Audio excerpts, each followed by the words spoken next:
So in the 40s and 50s, Packard came out with a factory AC system that revolutionized AC in cars. It was a factory option in 54, which is what our Packard is.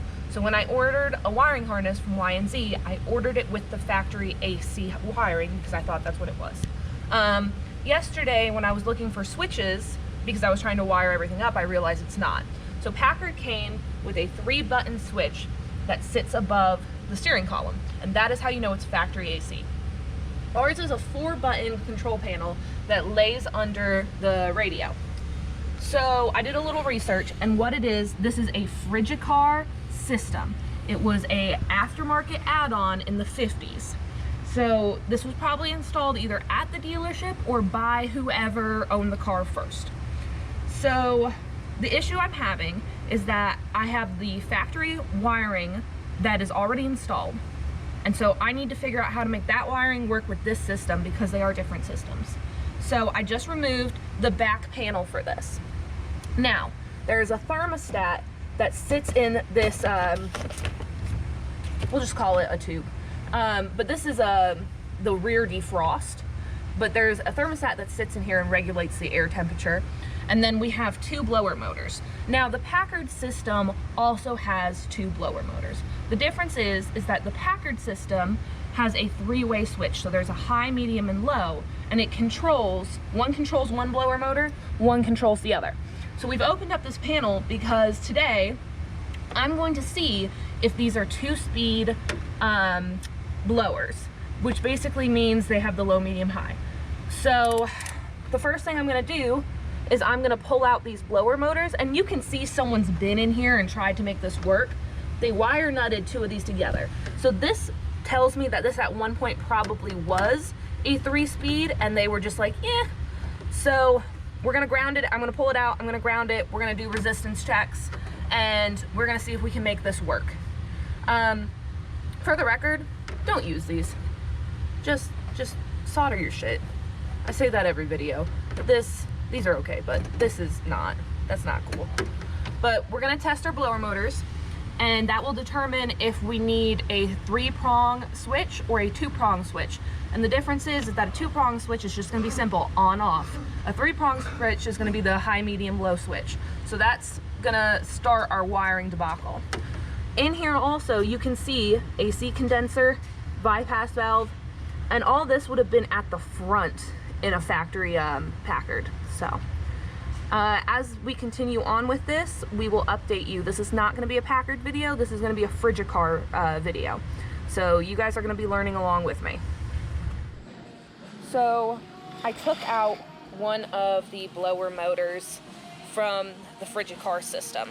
This one I believe is the original motor. It's got cloth wiring, which is traditional of 50s cars.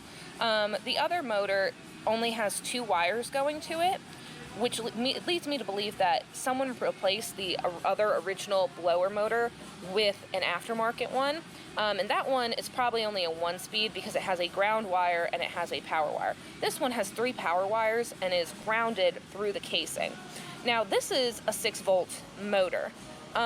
So the person who did the wiring had it wired so it was a 12-volt AC system. And basically this motor is now dead. We put power to it, it didn't turn. So it needs a new motor, at least for this one. But what I'm gonna do, because we already have a 3-speed switch on the way, is I'm gonna replace both motors with 3-speed motors. And we are gonna update the Frigikar system. And I don't know if originally the Frigikar system had a 3-speed motor, but the Packard had a 3-speed motor. So that's what we're gonna do, is we're gonna match it up to Packard specs. Okay, so today I came in, it's Saturday, and I worked on the Frigikar system again. So basically I removed that blower motor yesterday morning and we tested it and it was not good. It was a 6-volt motor that had been run on 12 volts, so it was totally burnt out. So I got a new blower motor. It's 12 volt this time because we're running a 12 volt wiring harness and a 12 volt battery. So this time that motor won't get burned up, but it works, it fits, it's perfect. There was some modification on mounting studs and whatnot, but that's to be expected. But I pulled out the other one which I'm pretty sure was a replacement because I pulled it out and the cage looked brand new, perfect. It is a 12-volt motor, it appears. So what I've decided to do, I ordered another one of those, it didn't come in. So I'm probably gonna put, if the other one doesn't come in, the new one doesn't come in, I'm probably gonna put the other one back in because I looked at the Packard wiring harness and it runs off of a 2-wire system, so ground, positive, and then they're reverse polarity motors, so you can run them positive ground or negative ground. But basically, these 2 wires here, this red and yellow one, those are the power supply wires to these blower motors. So Packard runs off of a 2-wire system, and the 3-speed controls mount to a resistance unit. So the blower motors aren't a 3-speed, but the resistant unit is. So we have our 1-speed motor in there, we'll put our 1-speed motor in there, and we'll go based off of that. So a little recap of last time. These motors were mismatched. This one didn't work. It was a 6-volt motor that had 12 volts applied to it. So we replaced this one. I ordered this one in case the original didn't work. It did work, but because we put in a new one over here, I decided to put a new one in over there.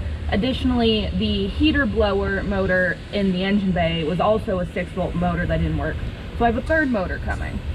So that's kind of where we're at with the blower motors. I have changed out the cages from the original motors, put them on here. This motor, I don't know, I probably can't tell. Only 2 screws were holding it in because this is not the original backing plate for the thing. So I marked and drilled out holes. I have a few more I have to do, but that's gonna get installed permanently today. And then I extended this wire. This is my power feed wire. Extended this wire. It's gonna run along the bottom, meets up with this other one, and then this is the main harness for the AC that YNZ sent us. So as of right now, I have this wiring harness wired into the ignition switch, to a relay, and to these motors. So once this is done, I can focus on doing the control panel when my switches come in, and also doing the heater blower motor today. But basically, I'm going to solder these eyelets onto my ground cables, ground my motors, box this all up because I know it works, and go on my way.